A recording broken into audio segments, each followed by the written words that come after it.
Yeah. Hello. Welcome. Thank you. Welcome. Thank you. Yes. Thank you for having me. How'd you get a is, hat? That's crazy. So wonderful for you to be here. Interesting.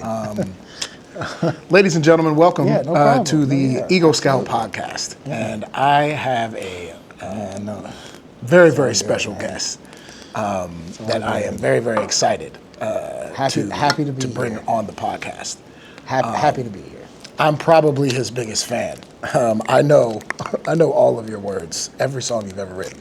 I know all of them. And I've been to all of your shows as well. First thing I'd like to do is introduce you to our viewers. So if you could, for the record, if you could tell us what your full name is and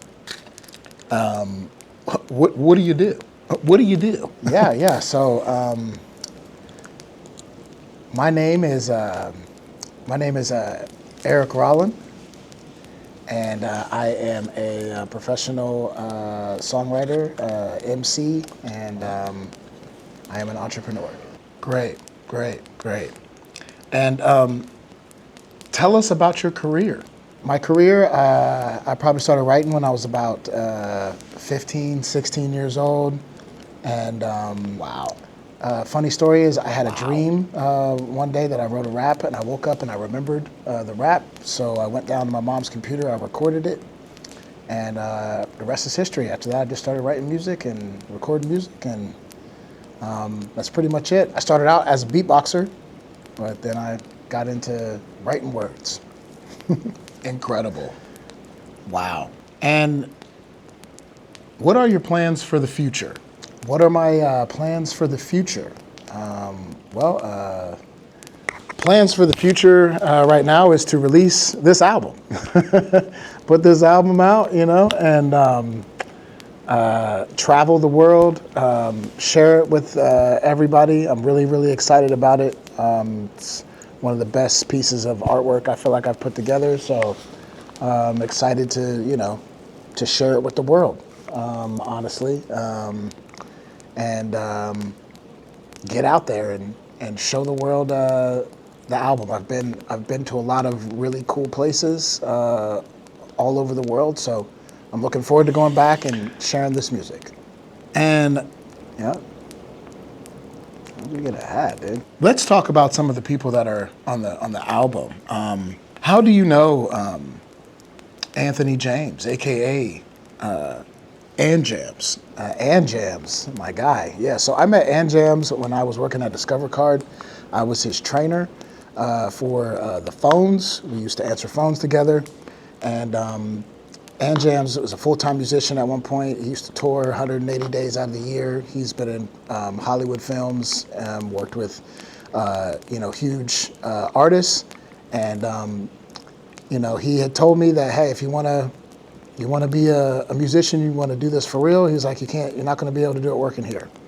So I took his advice and I left, and I never looked back. And me and him stayed in contact with each other, and I eventually pulled him in to help me with this project because he is an incredible producer. So he plays like 7-8 instruments. So he's a great guy. So that's how I met Anthony, was at Discover Card. Wow. Wow. Yeah. And the next person on the album who helped you with the mixing, Hitman Heezy. How do you know Hitman Heezy? Hitman Heezy. Yeah, me and him we go way back. We used to work at Target together in the stock room. And I met Brandon working there, and he used to bring in his music. I used to bring in my music, and we used to share it. And I always thought he was very talented. He was always good at freestyling. He always had really dope producers. And so we started working together. We do shows together. We threw shows together. Had radio interviews and stuff together, or radio shows together. It was cool. Yeah, I brought him in on this project because he has an amazing ear, and he is an amazing vocalist, but also incredible producer and mixing engineer as well. So he mixed the songs and Makes sense. mixed most of the songs and mastered them. Hitting it Okay, easy. cool. And the next person on the album, this person did the horns and the strings. Tell us about Elaine Milius. Yes, Elaine Myalise. Yes, she did the horns and the strings on the album. Me and her go way back. I met her through Wes Perry, a saxophone player that lives in California. I'll be going to visit him soon, and we met through him. And Elaine is what they would call a wizard. She is an incredible musician, and she is amazing to work with. And so we go back because we played in Mr. Anderson together for the better part of the last decade. Wow. Oh. And Okay. she's just an amazing person. We went to Africa together and played in Tanzania. And we've done countless shows and workshops together. We're going to be teaching in Coshocton later this year. But Elaine is one of my best friends. She's amazing, and go check out what she did on this album. It's absolutely incredible. Can't wait to meet her. Next person, tell us about Keisha Soleil. She's on the second track on the album. Tell us about Keisha. Keisha Soleil, yes, that's my girl. She's my homegirl. She is, her voice is unlike any other. I love working with Keisha because she is one of the realest people I know. We have a great connection, and we always have, and especially musically, everything always clicks. So it was really dope to get her on this project because it just made sense.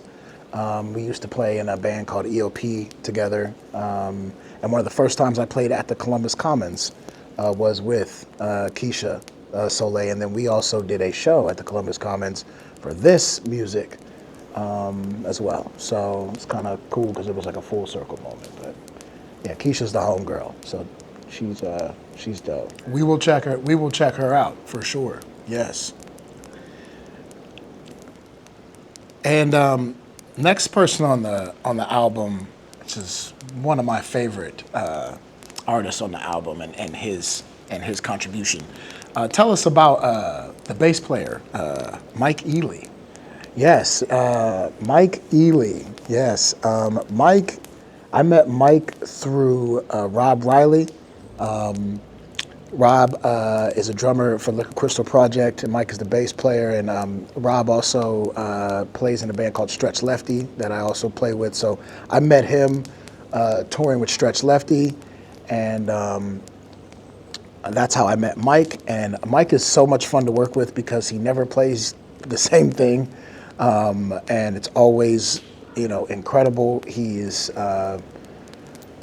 very good at taking a vision and then interpreting it in a way that you would not have heard or seen. So I love working with Mike because he always brings something new and unique to the table. Nice. Okay. All right. And how about Araya? Araya is featured on 3 of the tracks. Tell us about Araya and how you met her. Yes, Araya. Yes, Araya has an amazing voice. I met her through a student that I worked with through Transit Arts, and she opened up at a show that we did one time, and Trinity, shout out to Trinity, she introduced us, and I checked out her album after that, and I was just blown away. I love the album that she came out with. It's amazing. Check that out. And yeah.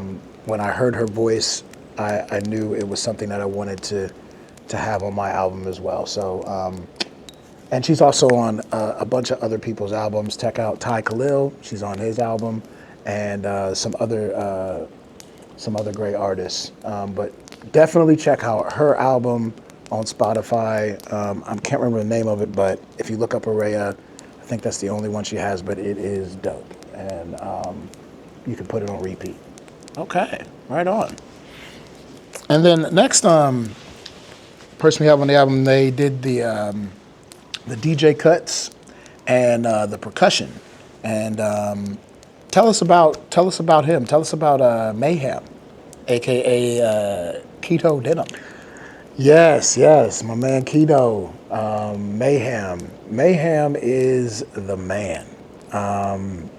Mayhem is definitely a significant staple in the Columbus hip hop community. When I first started playing shows, he was someone that I ran into and crossed paths with, and we did a lot of work over at the break at Rehab right before COVID. And he helped with hosting the freestyle sessions. And he just has a crazy body of work. And yeah, he's the man. So check out Mayhem. He's on all platforms. He just dropped a vinyl that I had the pleasure of being on. And yeah, go check him out. He is the man. Okay, will do. Right on. Okay.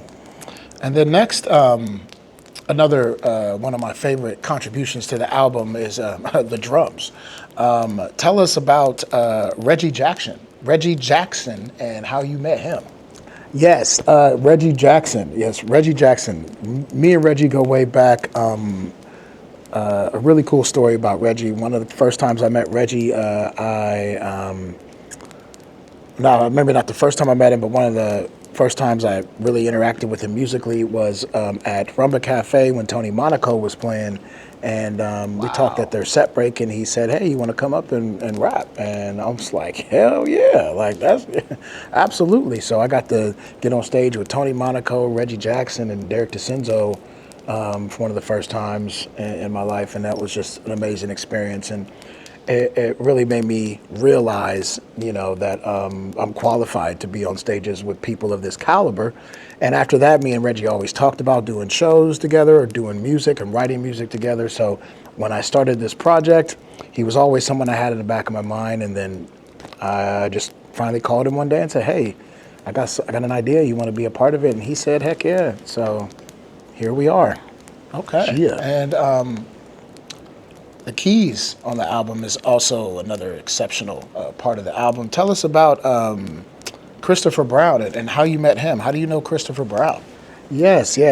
Christopher Brown. Yes, we go way back. I've known Chris since I have been a child. I've been listening to Chris play the organ in church since I was a little boy. Wow, okay. So having him a part of this project was really important to me because he represents a part of my childhood musically. So it was really cool to have him on this project. And we go way back, and I love Chris to death, and I'm so excited that he is on this project, and excited to be doing shows later on this year with him for this project. So, and in general. So Christopher Brown is an amazing keyboard player. And also, I see that there's some other producers on the album. It's Stephen Fetchker, is how you say it, I believe. And then also Amy Thompson. Tell us about them and how they play into this album. Yes. Stephen Fetchker and Amy Thompson. They are amazing people. I met them through the Columbus Music Commission. They were putting together a marketing campaign or video for the Columbus Music Commission. So they were looking for someone to do voiceover. And Steve was looking for someone, and he said when he heard my voice, he said he wanted to get me on it. So, which was crazy because I was just trying to get into voiceover work. So it was a perfect opportunity for me to learn. And then Steve saw the music, that I was doing, and also saw the programs that we do with Use Your Ears. And he said he fell in love with it and said he wanted to help contribute. And so he said, "I'd love to help you make some music." And he's a musician himself. And so here we are, and I cannot be more grateful for his role in this album, his advice, and his mentorship, because it's it's been great coming, from someone who has so much experience. So, and also Amy, thank you, Amy. She's been kind of behind the scenes on this, but her support has meant the world to us on this project. Okay, great, great. And last, but definitely not least, tell us about the artwork and Roa on the album, and how do you know him? My dude, my guy, one of my best friends, my friend Roa, Carlos, he did the artwork on this album, and as you can see, it's incredible. We originally started out doing the back and was going to make the back the front, and things evolved, and eventually I was like, well, actually, I'd like to switch it, and we made the front the back, or the front the back, and the back the front, or the you get it. But yeah, Carlos is my tattoo artist. He's a good friend of mine. We always confide in each other, and he's just a really good friend. And it means the world to have him a part of this project and being on this journey with me, because we go way back, and he's a really good friend of mine. Okay, all right. And before choosing any of these musicians, what did you already know you wanted this album to feel like? I had always been toying around the concept of finishing my Eagle Scout project because I was in Boy Scouts. So I felt like this conceptually was, for me, finishing something that I started when I was young as a child. So that's how I kind of wanted to come across conceptually. But then I guess the feeling, it was kind of left up, to interpretation to see what came out, working with all of these incredible artists. So. Okay, all right. And how did early production choices come into the vision before the songs were written or after? Yeah. How did early productions come into the vision? A lot of the music that I write is inspired by, it could be inspired by anything. It could be inspired by YouTube beats, commercials. It really just depends. So a lot of this inspiration from this album had come from things that I'd already written, and then some of the things I wrote when I was in the process of putting together the album, So it just depends when I'm coming up with music, where the inspiration comes from. But for this particular one, the first track is inspired by beats off of YouTube. The second track is inspired by Frankie Beverly, and Jam sampled Frankie Beverly and Maze, and then so on and so forth. It's just all of it is just pulled from different places and spaces. Cool. Wow. Compelling. Rich. Was there a sound or an emotional space you knew you couldn't create alone? For this album, I did not feel like I could do it alone. For the next album I will be doing some more compositions, drums, and probably some bass on it. But for this one, I definitely wanted to bring in these people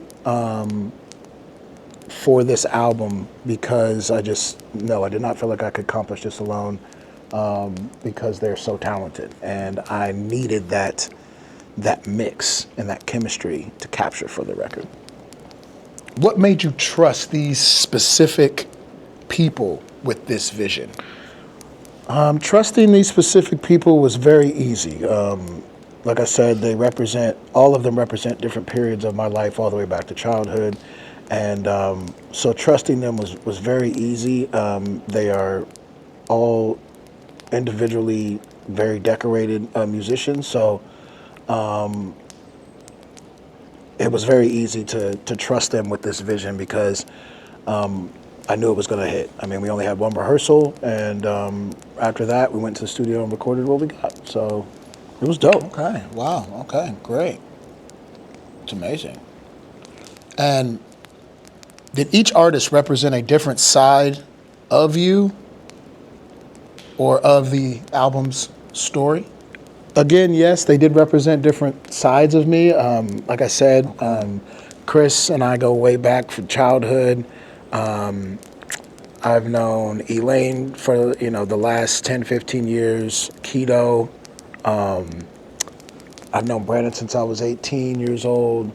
Me and Keisha go back. And then some of the people I met recently, like Steve and Amy and Anjams when I met him, at Discover Card in my late 20s.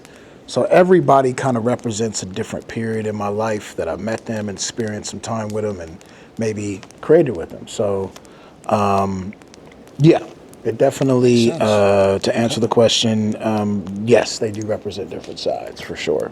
And next question. Were there qualities, musical or personal, that mattered more than resume when choosing the collaborators? Yeah, that's a good question. I did not really check any resumes for this album. It was all off of feeling and just how I felt about the people that I was getting involved. I already knew that their resumes were, I already knew based off of the experience I had with them that they were qualified. Get so that. you could say that that was my resume, Okay. per se. So, yeah. Next question. Was there anyone you chose because they challenge you rather than make you comfortable? I would say everybody. Is there anybody that challenged? Yes, I would say everybody challenged me musically because everybody is very talented. So it was an opportunity for me to grow as an artist and to push myself.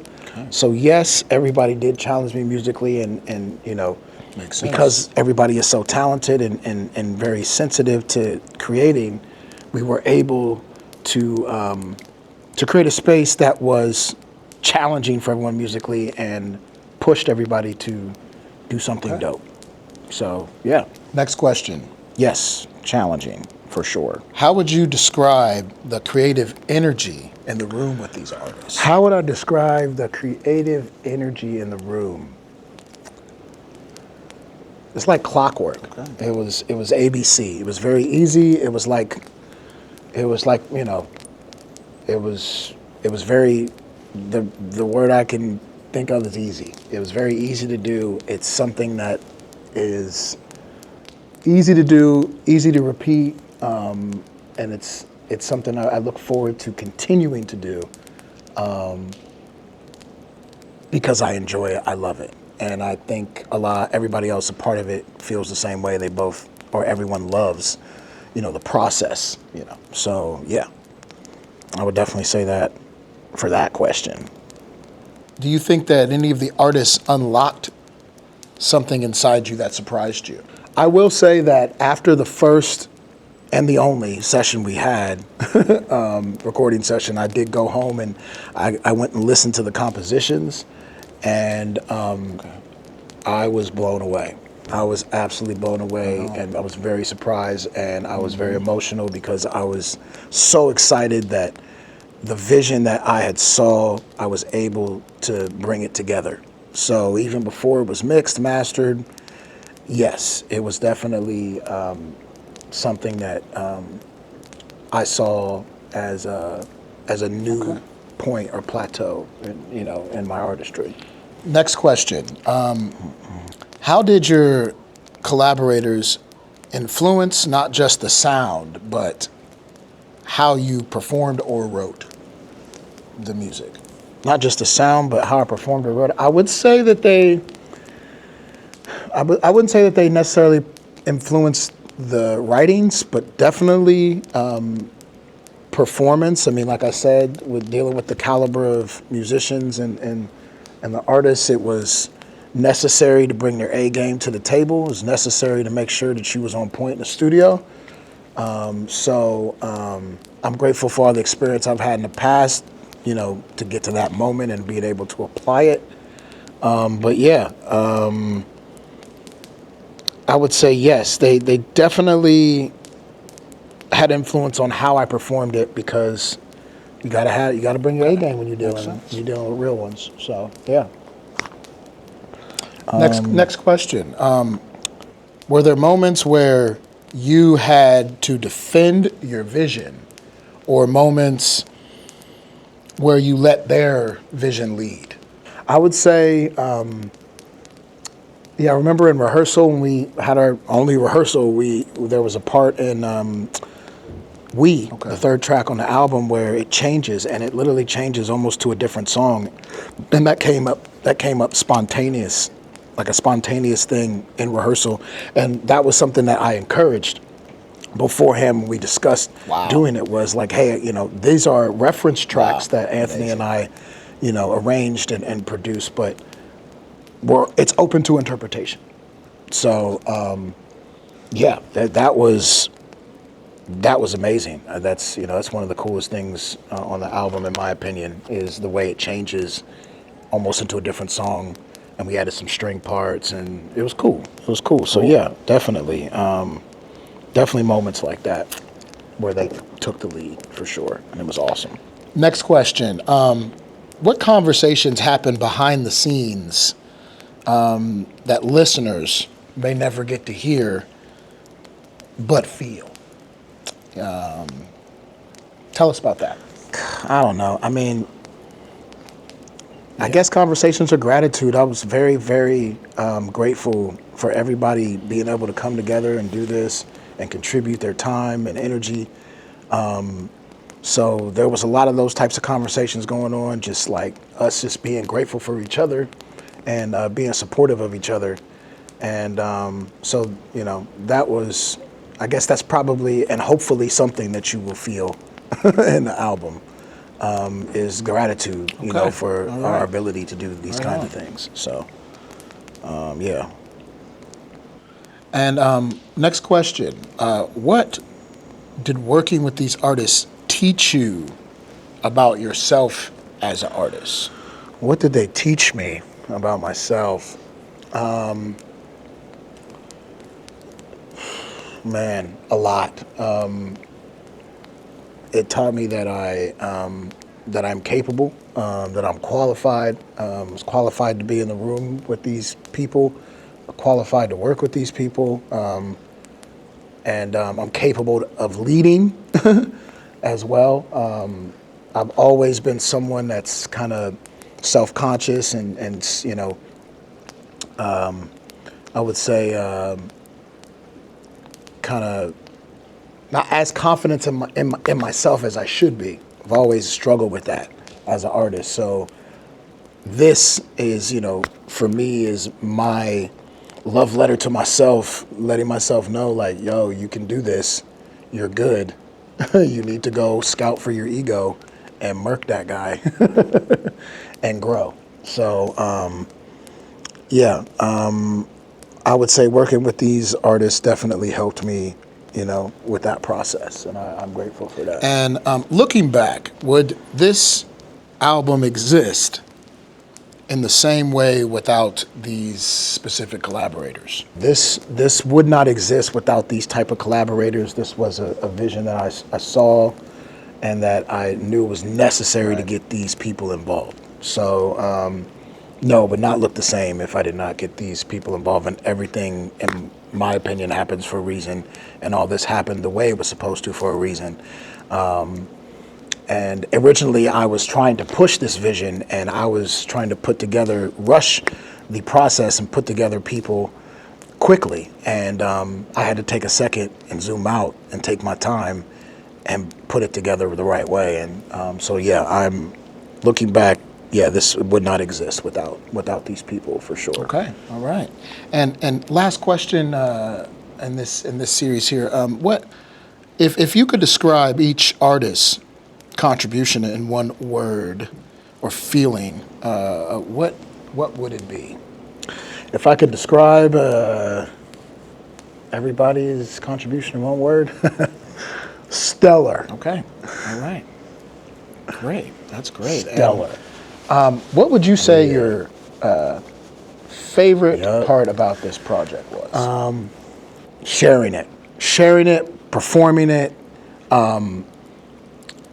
evolving it into, you know, what it is. I've been performing and recording, you know, majority of my adult life, and I'm really excited to rinse and repeat and get back to the basics and do it again and do it with this, and be consistent. So that's what I'm looking forward to, and that is my favorite part about this process. So I enjoy recording it, getting everybody together and everything, and that's always fun, but that's the easy part. And this next chapter is the part that I'm really excited about. So All right. yeah, that's what's up, Rob. That's how I feel. Cool. So Well, there you have it, ladies and gentlemen. From the Eagle Scout himself, Eric Rollin. thanks for having me. I really appreciate it. I can't believe you know all my words. That's crazy. I don't think I've ever met anybody that knows all my words. Thanks again for listening. My name is E-Rock, and thank you for listening to the Eagle Scout podcast. Make sure you go check out the Eagle Scout at eaglescout.net. You should be able to stream all of the songs after April the 9th.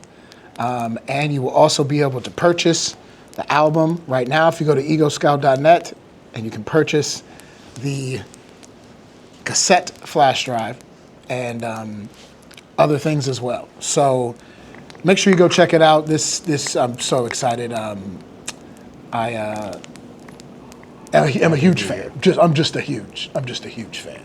So I'm gonna go bump the Eagle Scout right now. Thanks again for being here, Eric, and wish you all of the success in the world. And you are my favorite MC. You are probably the dopest MC in the world to me. So I really appreciate you being here and taking the time. I know you have a busy schedule. So without further ado, y'all, good night, a good day, and thank you for listening to the Eagle Scout podcast with our special guest, Eric Rollin, and his new album, The Eagle Scout. Thanks for listening.